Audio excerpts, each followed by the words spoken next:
The first business of order upon being elected, especially if you have a brute majority, is start dismantling the institutions of democracy. And then, you shape it according to your will, an individual's will, or a single party's will. It becomes an autocracy. And that's exactly what we are witnessing. It's becoming very autocratic. From the Daniel K. Inouye Asia Pacific Center for Security Studies in Honolulu, Hawaii, welcome to the Security Nexus webinar, episode 6, Power Play in South Asia. I'm your host, James Minnich, Colonel, United States Army retired, and professor at DKI APCSS. We're joined today, January 16th, by Professor Shyam Tekwani to navigate the intricate geopolitical landscape of South Asia, a region of profound significance, particularly in this pivotal election season. South Asia stands at the crucial juncture with recent or upcoming elections in the Maldives, Bangladesh, Bhutan, Pakistan, Sri Lanka, and India.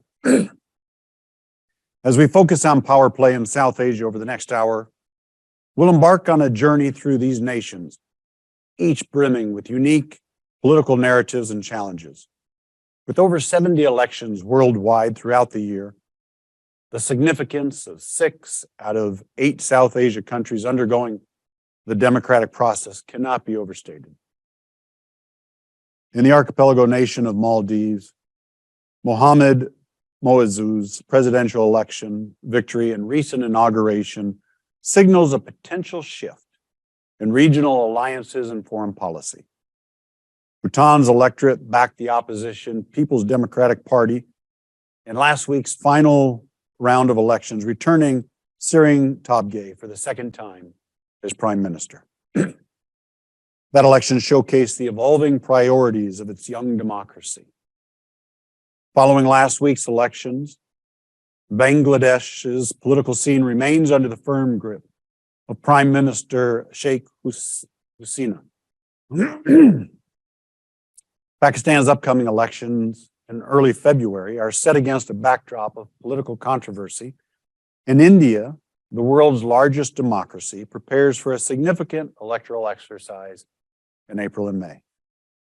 As we engage in this critical conversation, we want to recognize and thank our audience for their insightful questions submitted during registration, which we'll address later in this session. Today, we're honored to have with us Professor Shyam Tekwani from DKI APCSS. Professor Tekwani, a distinguished expert in South Asia security, political violence, terrorism, and media, boasts an impressive background. Aloha, Shyam. It is wonderful to have you as our first guest in 2024 to discuss these really important issues. Thank you very much, James. This is going to be far more exciting than being locked in a meeting. Indeed, it will be. And I just want to say aloha to everybody out there and a happy new year. Thank you for that. Shyam, would you begin today's session by sharing your journey that brought you to being an academic and this recognized expert in South Asian security? Well, okay, so it's been a series of accidents, really.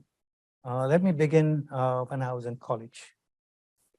I went into college to study the sciences, and 2 years later, I figured it was not for me. I was more drawn to the humanities, particularly history, religion, and philosophy. So I quit college after 2 years and restarted, went to a different university in a place called Shantiniketan, Vishwabharati University, not far from Calcutta, where I did history, religion, philosophy. And at that point in time, it seemed like I had decided what I wanted to do with the rest of my life. I wanted to be like one of those medieval monk scholars.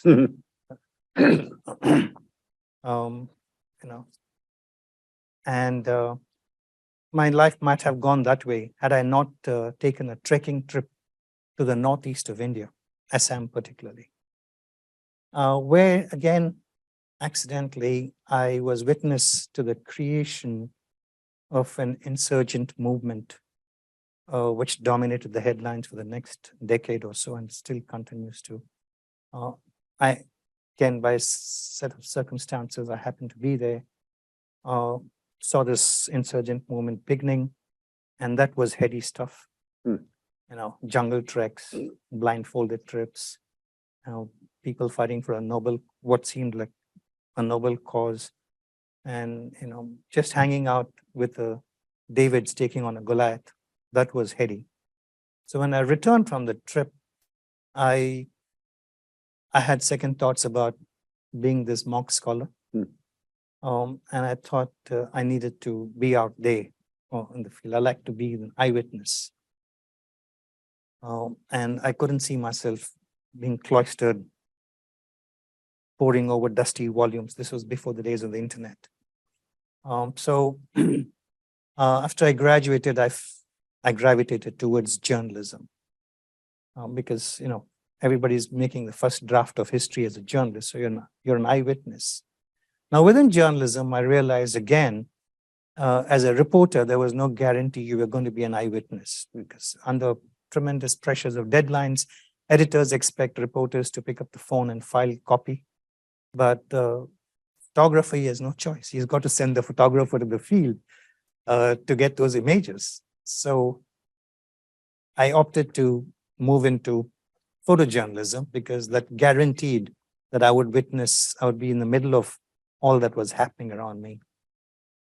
And so that's what I did. And as a photojournalist, again, a set of circumstances, it was like an echo of what happened when I went to the Northeast.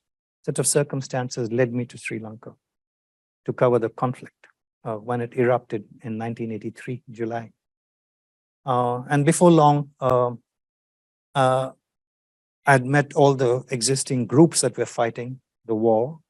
And it was the Tamil Tigers, the Liberation Tigers of Tamil Eelam, as they were then called the LTT. I struck up a relationship, and I spent quite a chunk of my time as a photojournalist covering the war. That was probably the highlight then, in the company of the Tigers as an embed, before the word became popular. Right. But this time it was not with the good guys, but it was with the enemy, if you want to call it that. And that was, I think, initially, it was all about the adventure, the adrenaline, and the excitement of doing those things, of finding yourself in sticky situations. But that phase passed pretty fast because then you became aware. And I think that was an important learning ground for me, to become politically aware and understand not just the local dynamics, but even the larger context, regional and then geopolitical. And I think that's what fed my interest. So I spent almost a decade and a half doing that. And then came a time when I had to take a step back from what I was doing. And I figured that I would go back to school and study what? I was not sure, but anyway, and it was at that time when new technologies were emerging. The internet was a big thing. Until that point in time, I mean, the only thing that came to mind when somebody said the word web was spiders. But the internet was emerging. And so I enrolled in the university and spent 2 years learning digital technologies, the multimedia production. So my thesis show was a multimedia production based on my experiences in the Sri Lankan conflict. Essentially, I was using material which the mainstream media would not carry for a number of reasons why they wouldn't carry. And so it was a mix of the personal and reportage, which never made it to the press. So based on that presentation, I was offered an opportunity to teach at a university and set up their multimedia department, which I did for a year. And this was in the United States. And then again, a set of circumstances took me back to India for a brief while to be with, personal reasons. And then I landed up at the university in Singapore, where I spent 10 years teaching, among other things, international relations and photojournalism. So when I figured that this was going to be my new life as an academic, I thought I should get to the business of being an academic seriously, which basically meant publishing and writing. So I wrote my first paper, which was seen by somebody here at the center. And this was in the aftermath of 9/11. So based on that paper, I was invited to come and give a talk here, which I did happily. And that led to a few more engagements here in the courses that were being run. And it wasn't before long I was offered an opportunity to come and work here. So that was another happy accident. I accepted it, and I've stayed to it. I mean, I've not moved from here for a long time. You and I have been colleagues since I've been here for 7, going on 8 years. Yep. And counted a fortunate blessing to be together. And so thank you for sharing that with us. As we start our discussion, I'd like to invite you to provide an overview of the current dynamics in this subregion. Can you shed light on the key developments and the issues that are shaping the current landscape? And this will help, us gain a comprehensive understanding of what's happening here in the region. Right. I think I like referring to the region in an acronym. And after coming here, you learn to think in acronyms. And for me, the acronym I like to use when talking about South Asia is IDEAL. I stands for interconnected. The region is interconnected. You have 5 countries on the mainland sharing a border: Bhutan, Bangladesh, India, Nepal, Pakistan. Then a small body of water separates 2 islands, the southern Indian Ocean, Sri Lanka, Maldives. And then you have Afghanistan up there, which borders Pakistan. So it's interconnected. And now you have what is potentially the 9th South Asian state, which is China, which shares borders with 4 or 5 countries up there. And it's making its presence, it has made its presence felt and continues to do so. And that's another factor in the dynamics of the sub-region. So it is interconnected. The second aspect, the word D for ideal, it is also divided and disconnected. Now the divisions are internal and external. If you look at, and part of it is a legacy of colonialism, British colonialism. The maps were redrawn hastily, the partition of the subcontinent. So the India-Pakistan issue revolves around a state called Kashmir, which is a major bone of contention. But within the countries, you still have issues of ethnic discrimination. So there are ethnic movements. Pakistan, for instance, has a big problem in Balochistan. It's been a low-level insurgency for a long time, but it's cropping up now and then, especially now with China's Belt and Road Initiative coming under attack in the province of Balochistan. That's one. In India, you have problems in the northeastern province of Manipur. The northeast has often been a problem area in terms of insurgencies and ethnic secessionism. There have been treaties and accords over the years, but the issue, I would say, is not totally gone away. And as we can see what's happening in Manipur right today, it's up in arms. There's pretty much violence, again, between 2 ethnic groups. India also had the problem in Punjab, the Khalistan movement, which was militarily squashed, but it's resurfaced now with India's issue with both the United States and Canada over attempts to assassinate Khalistani supporters in both these countries, and that's not gone away. Sri Lanka had this problem with the Tamil movement, the ethnic movement. Again, the Tamil Tigers, the movement was militarily defeated in 2009. But the issue has not gone away because the Tamil ethnic community still I mean, it is common knowledge. The issues, the central issues have not been addressed yet. And just because they have been militarily defeated doesn't mean the problem has gone away. Likewise, within India, you have the movement called the Naxalites, a left-wing extremist movement, basically comprising the poor, the dispossessed, the landless, and again, coming from lower castes. So that's another movement that's not gone away. It's been going on for over 6 decades. So these are some of the internal divisions that continue. And if you look at what's happening in India right now, especially in the last 10 years, it seems like it's a society which is perpetually at war, within and without. So I wanted to emphasize the fact that it's divided, it's disconnected because of some of these divisions.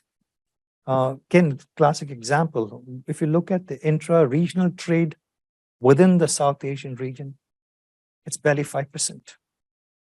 And this is hugely got to do with lack of trust, lack of political will, high costs of logistics, infrastructure, or institutions are not really ready to take on that role to integrate it.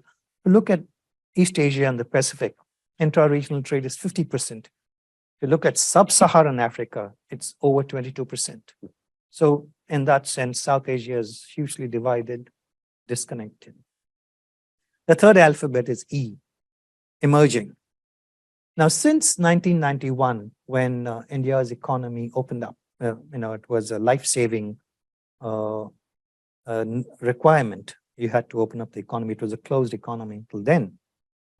Since 1991, once India's economy opened up, it was open up to the world, and everybody saw opportunities there.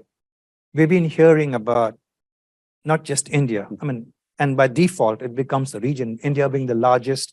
So when we speak India, I'm not all the time saying India, it also means the region. Everybody is talking about, okay, here's a powerful region, it's emerging, it's going to be a global player and influencer. And then in 1998, there was luster added to that when both India and Pakistan tested the nuclear might. That's right. In 1998. And by 2000, India's software industry became known, the Y2K virus and all that stuff. So, but by 2000, by the turn of the century, you had President Clinton going down there and saying, India, therefore, by default, South Asia is the emergent power. And then in between, we heard voices from several US presidents. India is not emerging, it has emerged. The truth of the matter is we're still waiting for the region to emerge. It seems to be the E could be eternally emerging. It's not just not happening. Then I'll come to A. A is autocracy. We just spoke about elections. We'll speak more. We'll speak more about elections in the on the subcontinent. India touts itself as the largest democracy in the world. The point is, I think they view democracy somewhat differently. They view democracy as electocracy, as just having elections come to power. And the tendency, if you look around the region, across, maybe the noble exception, or maybe the royal exception is Bhutan at this point, still untainted. But if you look at the other countries, the first business of order upon being elected, especially if you have a brute majority, is start dismantling the institutions of democracy. And then, you shape it according to your will, an individual's will, or a single party's will. It becomes an autocracy. And that's exactly what we are witnessing. It's becoming very autocratic. Democracy is lip service. Some of them have been referring to it as electoral autocracies, which could well be the right term for it. So that's the auto. And L, the last word for ideal, it's lurching. It's been unsteady, the progress. If you look at it, even the last 30 odd years. And I would add part of the reason, and I think it may come up in our conversation as we go along, is the largest country in the region, being India. I think it's had issues with the neighbors. And if you're not going to carry your neighbors or with you, which don't have buy-in, it's going to impede your progress. But I think bottom line for me is in most cases, in most of the countries in the region, if they haven't emerged yet, it's not because there are external factors impeding it. Yes, okay, the COVID pandemic was an exception. The Ukraine crisis, another exception, and they've come back to back. But primarily, they're dysfunctional. There's always a crisis of governance. And I think most of these countries are shooting themselves in the foot and impeding their own progress. And so that's how I like to define it as ideal South Asia. But I want to add two more factors. I mentioned China's presence, which exacerbates certain situations and creates new dynamics. The sub-region has often been, stood up as an example of, well, it's got a huge youth bulge, and this could be a demographic dividend. And so a lot of hope has been placed on the youth bulge and the so-called demographic dividend. But is that paying off? I think if we look at it, the issue I want to highlight is an unemployment right now facing the region. It's huge. I'll give you a few examples. Bhutan, it's still recovering from the double whammy, the COVID epidemic. And so you've had 60,000 people, youth, including government servants, 800 of who resigned and migrating primarily to Australia, Singapore, places like that. Nepal, guess where a number of them are applying for jobs to fight in the services in Russia. Is that right? Russia. So you've had issues there, people going there, getting killed and that kind of thing. The numbers might not be phenomenally high, but it just stresses the fact that the unemployment issue is a big issue. I think it's going to become a very big issue in the next few years. India, for instance, a couple of provinces actually advertised, state governments have advertised jobs in Israel. So you go there and do the services which previously the Gazans used to do, now the Indians could do. So if there wasn't that level of unemployment, India wouldn't be sending people out to Israel and find ways to find them employment. So I think unemployment is a big issue. The second one is the movement of displaced people, Afghan refugees, about 1.7 million in Pakistan. Right now, what's happening in Myanmar, apart from the Rohingyas going to Bangladesh, you also have the Chin ethnic group going to a northeastern province of India in Mizoram. Then you had Tamil refugees from Sri Lanka come to India.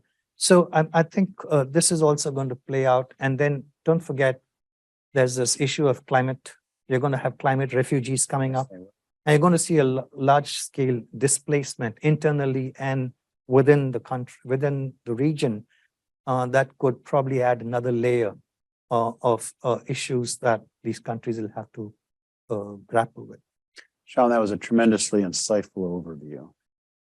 As we consider the World Economic Forum's Global Gender Gap Report of 2023, recently came out, which evaluates economic participation, educational attainment, health and survival, and political empowerment.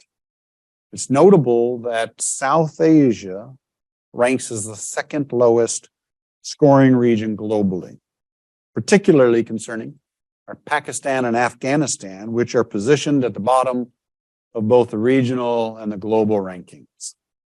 So this situation prompts critical questions. What is being done and what more can be done to tackle South Asia's significant gender disparities and bolster the safety and the rights of women across the region? And I think the report, it had 8 regions and South Asia came 7th in terms of the way the region treats its women. And it's not surprising Afghanistan is right there at the bottom. Pakistan, yes. Uh, well, there have been countries there which have taken, which always had a very good, I would say, gender uh, ratio and gender balance in terms of parity. Sri Lanka was one, has always been one. But I think what one really needs to look at is what's happening in the largest country in the region, which is India. And I'm going to look at India closely, and again, the other countries in the region.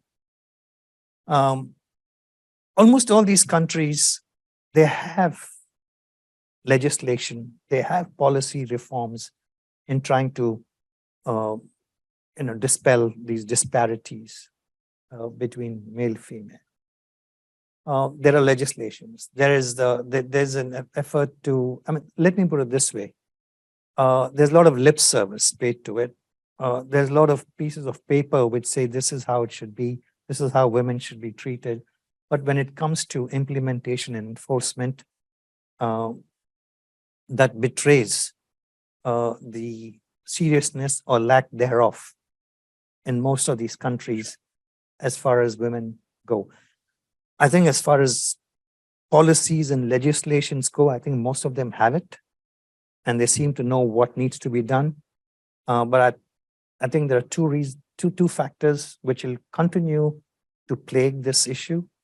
Number one is a lack of political will in almost all the countries, too many vested interests. But the second one, and the real hard one, is societal attitudes. They're not going to change. You know what? They can change if the governments in these countries demonstrate political will. If they demonstrate political will, a lot can change. So in terms of programs, access to education, healthcare for women, all that's there in the writing. Yes. Almost all of them have plans, but it's the lack of political will. And it's easy to say societal attitudes. Sure, it takes generations, but somebody has to start it. And there are civic groups, there are women's groups who add their drop of water in this ocean. But ultimately, it is part of governance. And unless there is political will, societal attitudes are not going to change as fast, if at all. I mean, forget the speed, but even efforts to change attitudes will not occur unless there's political will.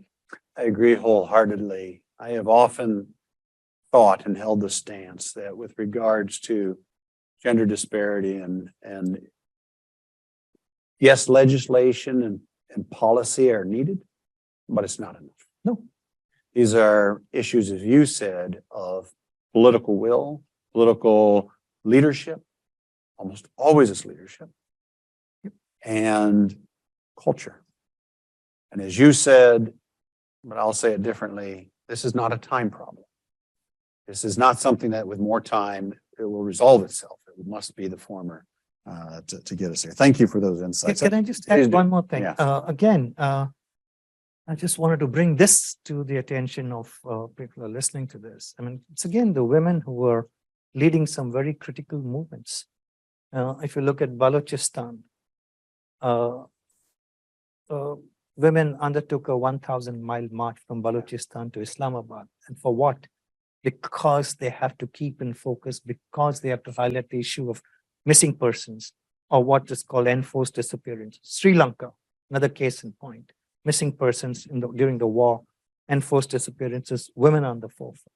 Take Manipur in the northeast of India, women on the forefront. And I'm just giving you 2-3 examples which cropped up in the news very recently. But if you really want to look at more examples, I can give you more if there was time to do so. Oh, thank you for sharing those insights, though. In our opening, we discussed the wave of recent and upcoming general elections in South Asia. So shifting our focus to the Maldives, the outcome of the recent presidential election appears to be to mark a pivotal change in the nation's foreign relations, as highlighted by President Moizu's recent state visit to China and his meeting with President Xi Jinping. This development suggests a potential realignment in the region's diplomatic landscape.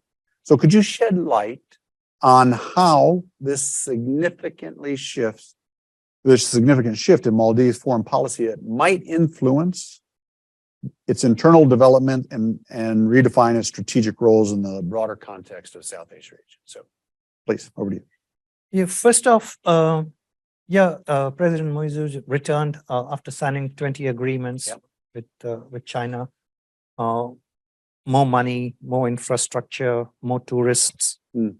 Given the recent boycott by India, they got into a spat, India and the Maldives. First off, I need to point out that now this is not the first time in the Maldives that we have leadership which is realigning. India being the largest neighbor, India being the closest trade partner and first responder during the tsunami, and India was there when there was an attempted coup way back in 1988 by a Tamil organization from Sri Lanka. So all that, there's history, there's a relationship. However, Maldives, like the other countries, neighbors of India, have had issues with India's attitude and at least overbearing, let's say, behavior. And so all these years, they had to deal with it, take it or lump it. That was the issue until China came. So with China's presence, countries have an option. Now, I just want to spell out one thing. Just because we can call them small countries because of their size, just because they're small, and I want to echo what President Moizu said when he got back from China, we're not anybody's backyard. Just because we're small doesn't give you a license to bully us. Sri Lanka feels that way. That's right. Maldives feels that way. Nepal feels that way, and so on. So you can call them what you want, small, mid-size, but all of them, everybody has pride in their own nationalities, right, whatever it is. So point being, this realignment, yes, it means changing course. Until a few months ago, the administration was seen as pro-India. This administration is seen as pro-China. These shifts you'll find are not uncommon in the region, or with the pro-China administration, pro-India administration. I think the biggest thing is ultimately, both India and Maldives cannot do without each other. For India, Maldives is important because it forms a periphery of its Indian Ocean region security. And for the Maldives, though he came back and said, we're no more going to rely on India to send us food, for example, as it has been, and almost everything, we're going to import food from Turkey. We're no more going to rely on healthcare services from India. We're going to send our folks to, they can go to Thailand, they can go to Dubai, and so on. So point being, India, we've had enough of you, we can manage. The reality is, in practical terms, it's not going to work out. It's going to be far more expensive importing food from Turkey, and not everybody can afford to go for healthcare services to Dubai or Singapore, and so on and so forth. So the realignment, it's a political move, and it's rooted to a fair degree in distaste and disapproval of being mistreated, if you want to use that word. And I frankly, I don't see that as being a very permanent kind of thing. Yes, everybody's going to rearrange their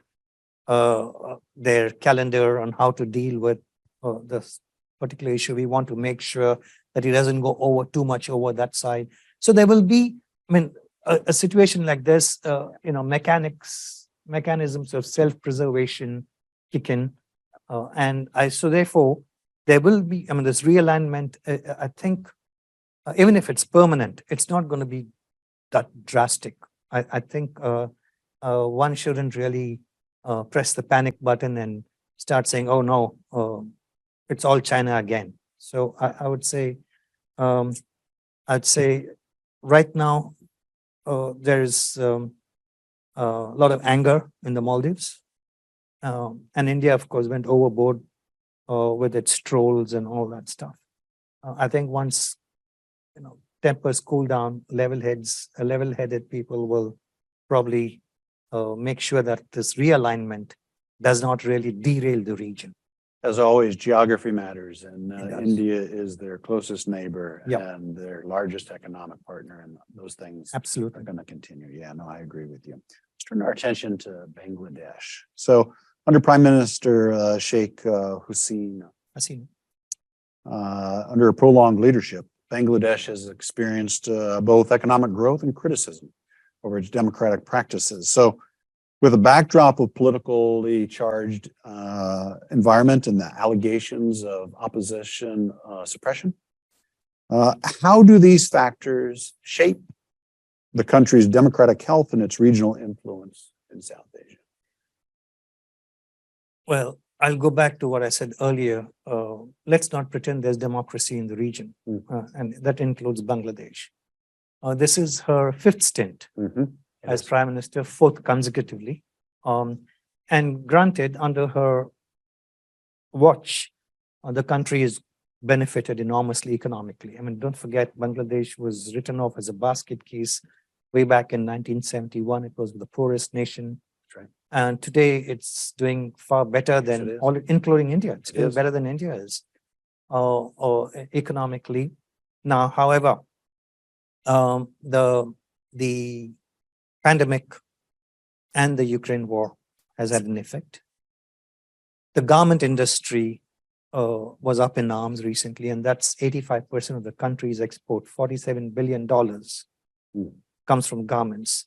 4 million people working in that industry.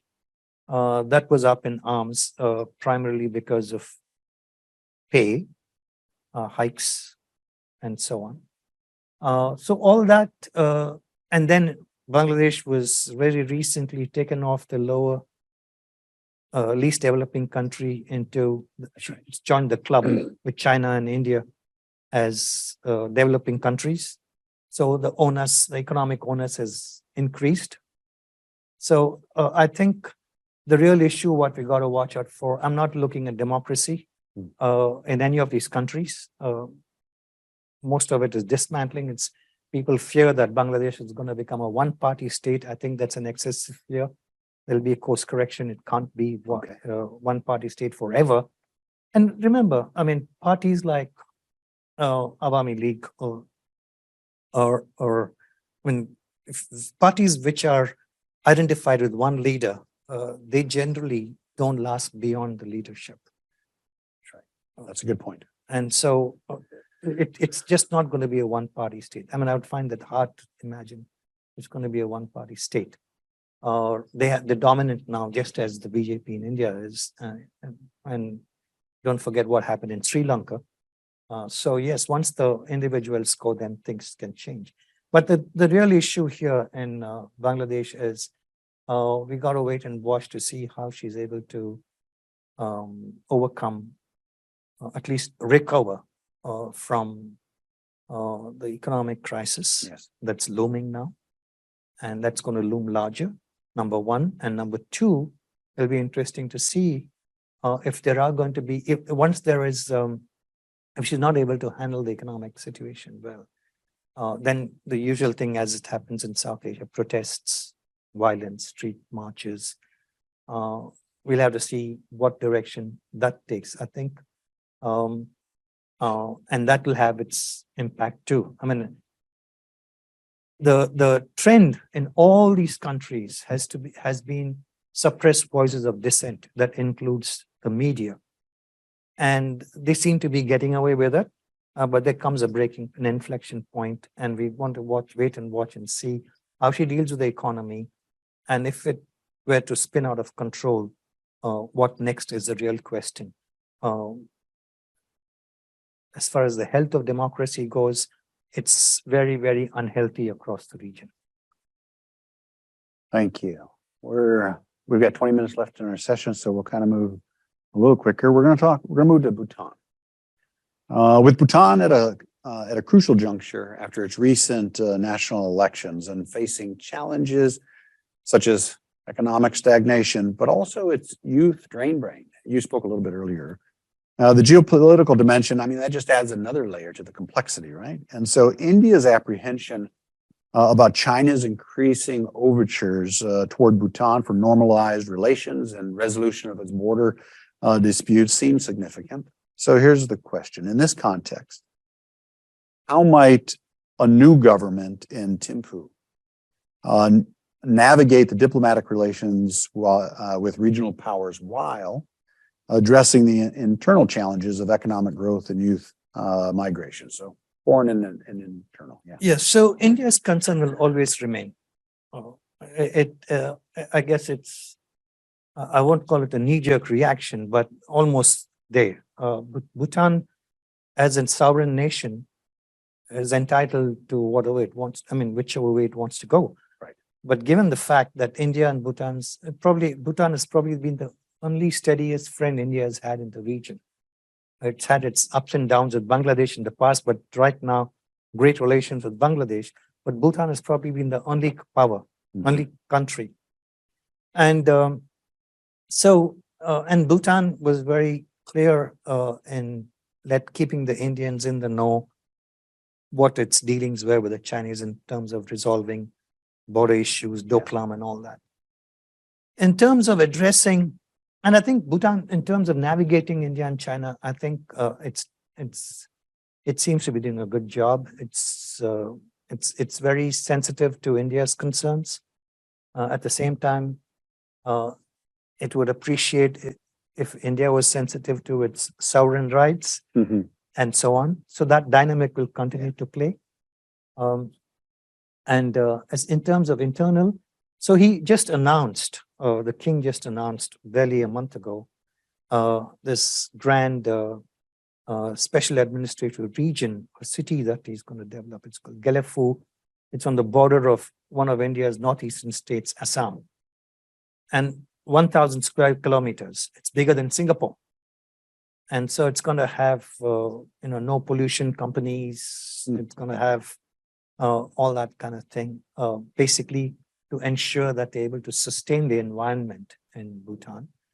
And essentially, Bhutan sees that as an economic corridor between South and Southeast Asia. For Bhutan also to be able to do business with countries in Southeast Asia. That's Burma, Thailand, Cambodia, Vietnam, Laos. So, and that, of course, once that develops, as it develops, it's going to generate employment for the youth. And not just in the business of construction, but all the businesses that are going to come in the special zone.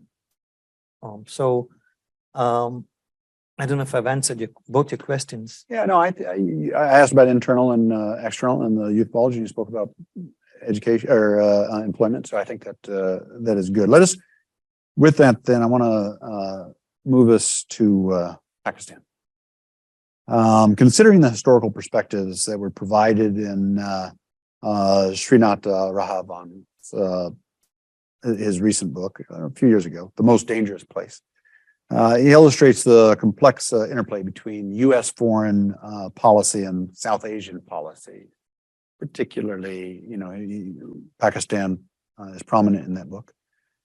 So I think we can better understand the current dynamics of Pakistan's political scene through that lens. And so the military's entrenched role in Pakistan often is influenced by external geopolitical factors. And so this then perhaps raises some critical questions. How does this enduring military influence shape Pakistan's democratic processes and civil military relations? And what are its implications for the country's long-term political stability? Well, talk of political stability, the military has always stepped in. I mean, there have been military coups in the past, military rule. The military always steps in when they think political stability is in danger.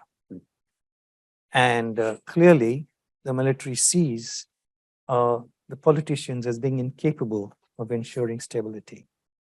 I mean, the pointer to in that direction would be the fact that there's not been a single prime minister of Pakistan who has lasted his entire term of 5 years. Nobody, not a single prime minister. So clearly the military sees them. The militaries are the final arbiters of Pakistan's destiny. The politicians are, I'm sorry to use this word, but to a good extent, they become puppets. They become puppets. And the moment they decide to strike a path on their own, you can be sure they're not going to last 5 years. So that continues. And again, all this is in the name of stability. Right. And there's probably some truth to that because misgovernance is the bane. Corruption is a big issue. Yes. It's still a feudal society and all that, which is not to say that Pakistanis, by and large, are accepting or accepting of this model, if you want to call it the hybrid model, which is not to say it's something that goes down well with the average Pakistani. But everybody understands, even those who are military skeptic, that politicians are just not delivering. And Pakistan has experimented with democracy, continues to experiment with democracy in the hope that one day there's going to be a party or a prime minister who's going to stay the course. But the moment, again, it's a catch-22 situation. Yeah. The moment they want to stay the course, they feel that they need to kind of loosen the military stranglehold. And the moment that happens, I guess the military feels insecure, and then they clamp down. And then, boom, then you have a situation like we have right now. The most popular prime minister, I think, in recent years in Pakistan, Imran Khan, former cricketer who's in jail now. His party has been delegitimized, his party symbol has been taken away, which means it's pretty much like what everybody accuses Bangladesh of doing. It was a no-brainer who's going to win because the opposition parties were out of the game. And the same thing we're witnessing right now. A former prime minister who got in the bad books of the military is now back, and he's their preferred prime minister in the next elections, if the elections are held on the 8th of February. So I think Pakistan's experiments with democracy will continue and probably ad nauseum until a point where the military feels fully confident and don't feel threatened by a course that a prime minister might want to chart on his or her own, assuming the prime minister is not corrupt enough. Mm. Well, this has been wonderful. Now we've got 2 countries and we've got 10 minutes. Okay, I'll keep it short. Sri Lanka grapples with severe economic crisis, right? Political instability and escalating major power rivalries in the Indian Ocean region. So, are there lessons that the small South Asian nations might draw from Sri Lanka's experience in managing economic policies, political governance, and international relations? What do you think? Yes, I think I need to get one thing clear. Okay. Everybody blames Sri Lanka's crisis on China's debts. I don't. Everybody says it's but it is often quoted and requoted. Yes, a debt trap. I think It's overstated. it's overstated, clearly. I mean, I see the whole business of China's debt as being a cherry on a cake. The cake is hollowed out. Yeah. It's decayed, decomposed. It's been rotting for a while. And that's what happened in Sri Lanka. Misgovernance, corruption, mismanagement, all that. And add to that, this business of loans, and everybody's looking at the cherry and not the cake. Yeah. So I think lessons drawn from this, primarily for all the states, is get your governance right. Governance matters. Get your governance right. You can learn a lot from Sri Lanka's disastrous year. Yeah. You can learn a lot from Pakistan. To some degree, you can learn a lot even from countries like India. So I would say the primary lesson learned is governance. You got to learn from governance. This business of, I'm sure that countries now in the region, some of them must be affected by this constant debt trap. And sure, some of them might want to read the fine print more carefully in the contracts they sign with the Chinese, but don't let that stop you from taking loans, is what I would say. But just pull up your socks and do your governance better. Okay. Let's turn to India. In India, the political landscape is frequently defined by the delicate balance between majority rule and minority rights. So in light of recent policies and societal changes, how do these dynamics affect India's commitment to democracy, secularism, and its identity of a pluralistic society? I like to say zero, Yeah. But I don't want to sound extremist. The point is, the record is very poor, especially in the last 10 years, whether it's democracy. I mentioned dismantling institutions of democracy. Every institution you can think of that should be supporting, that you should be strengthening, you're debilitating it, weakening it. In terms of minority rights, those who follow what's happening in India know the status of Muslims and increasingly Christians in recent years. So in terms of minority rights, let's just say they're not the same as they were 10 years ago. And the word secularism has acquired a very distasteful tinge as far as India goes, because they think secularists are those who are against the majority or the government itself. So it's quite a very bad flavor, the word secularism. So the changes that we have seen in the last 10 years, people will tell you that those are not really important, because look what we've got in the last 10 years. We've got a very stable government, number one, and forget the propaganda and the hyperbolic statements that come out. But interestingly, not just India, if you look at countries like Bangladesh, Sri Lanka, Maldives, Nepal, all these leaders have been populist, welfarist. Primarily, they're nationalist. Yes.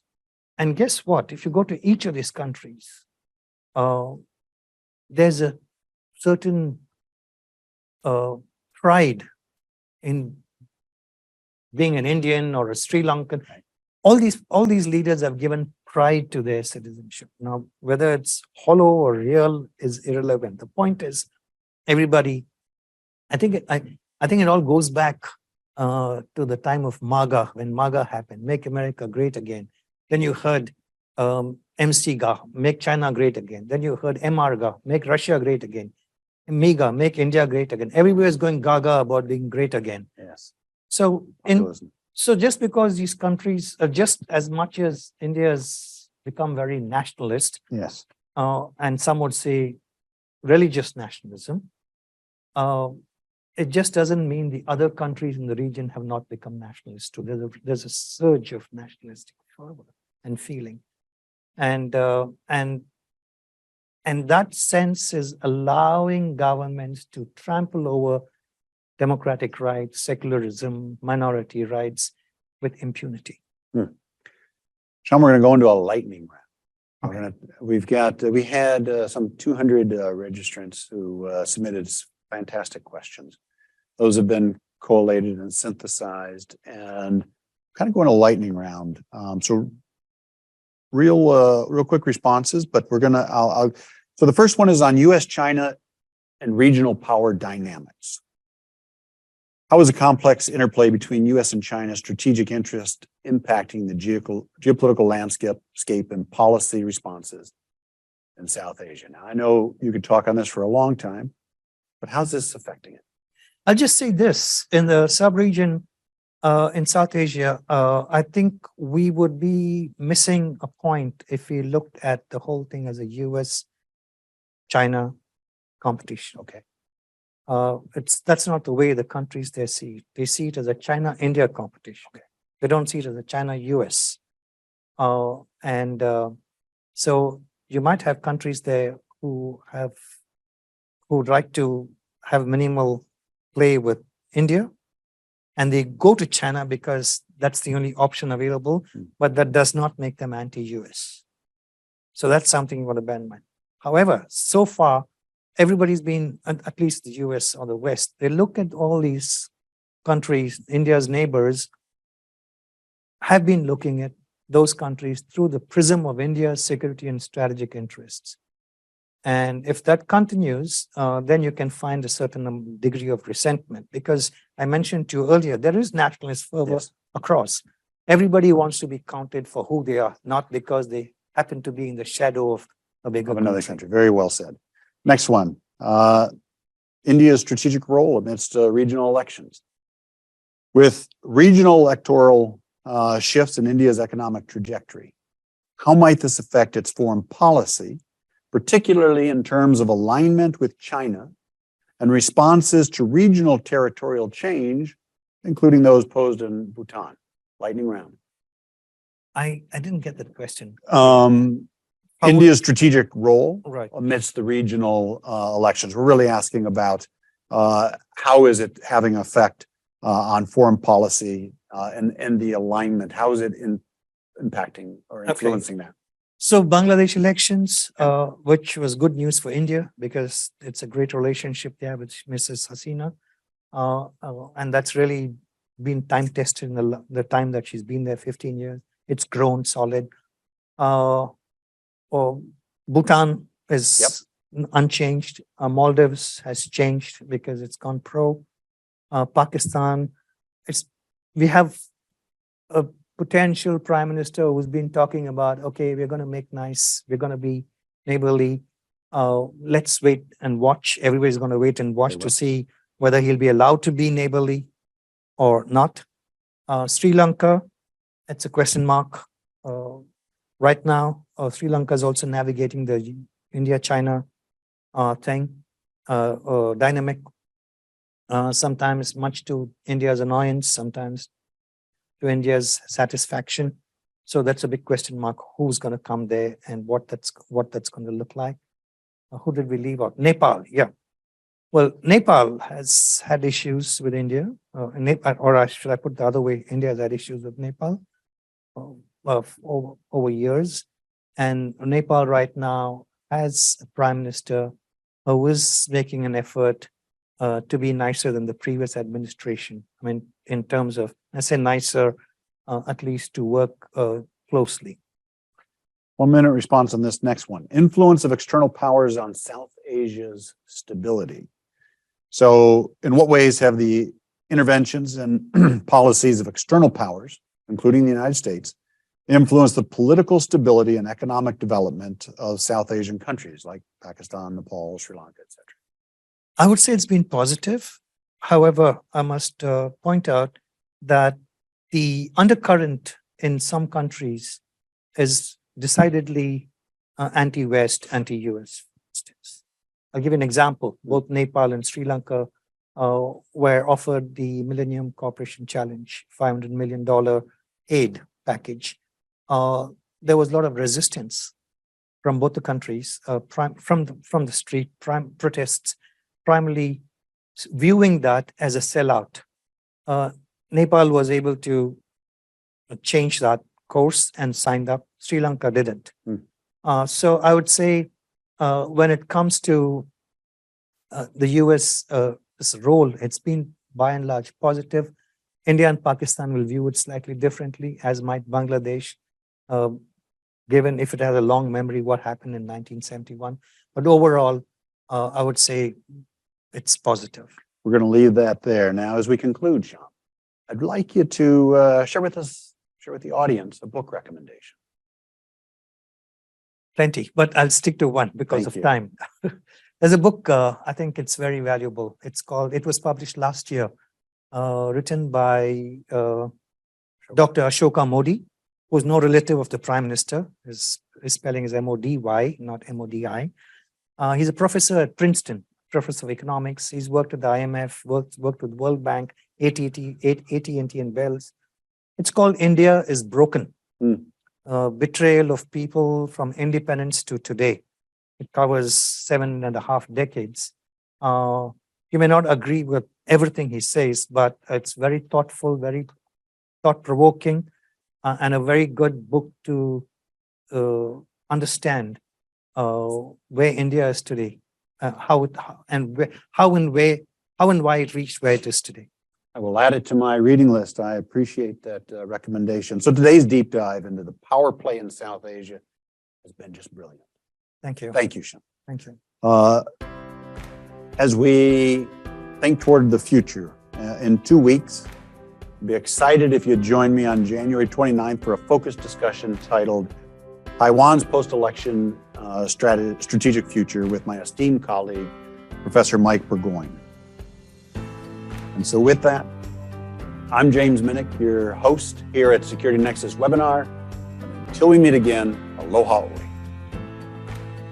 As always, the opinions expressed in this program do not necessarily reflect the official policy or position of DKI APCSS, the U.S. Department of Defense, or the U.S. government.